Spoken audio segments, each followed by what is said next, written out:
When it comes to fast hypercars, most hypercar brands think they fast, but really, they all just playing catch up to Koenigsegg. Its founder and owner, Christian von Koenigsegg, is brilliant and develops genuinely innovative and unique creations, all in the name of speed. His latest creation, the Koenigsegg Jesko, just dawned at the 2019 Geneva Motor Show, and it a perfect example of his mad genius. It also quite touching. Let's start with the name Jesko. It Christian father name, and he named his fastest hypercar yet after his father because of what he means to the company. See, Jesko sold their family home to give Christian the money to help start the Koenigsegg brand and has been supportive ever since. So as a tribute, Christian named the car after his father. More than that, his father didn't know the name of the car until its unveiling in Geneva. Because Jesko is still so involved in the company, Christian has his team come up with fake press materials with a different name, just so the name would be a surprise. And what a surprise it was. When the Koenigsegg Jesko made its debut,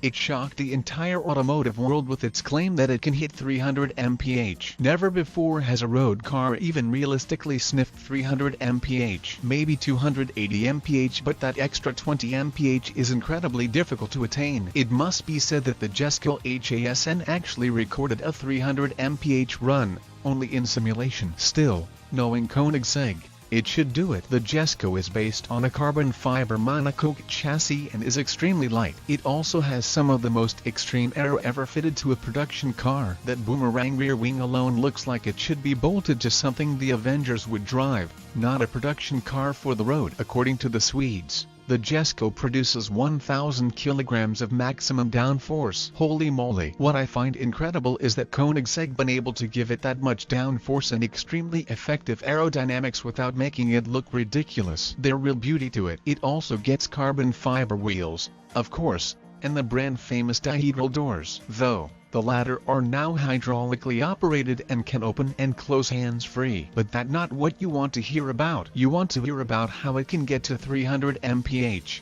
right? Well, for starters, its incredible engine, a 5.0-liter twin-turbocharged flat-plane crank V8 that develops a monstrous 1,280 horsepower on standard gasoline but a ridiculous 1,600 horsepower on E85. That's simply insane in a car as light and stripped out as the Jesko. Sure, the Bugatti Chiron has well over 1,000 horsepower, but it's as heavy as a mountain compared to the Jesko. Even more impressive than that, though, is the transmission. That where Koenigsegg shows his genius. Koenigsegg COULDN use a standard dual-clutch transmission from any manufacturer because none could handle the Jesko 1,100 lb-ft of torque while also being light enough to meet its requirements. So Koenigsegg developed a 9-speed dual-clutch transmission with 7 clutches.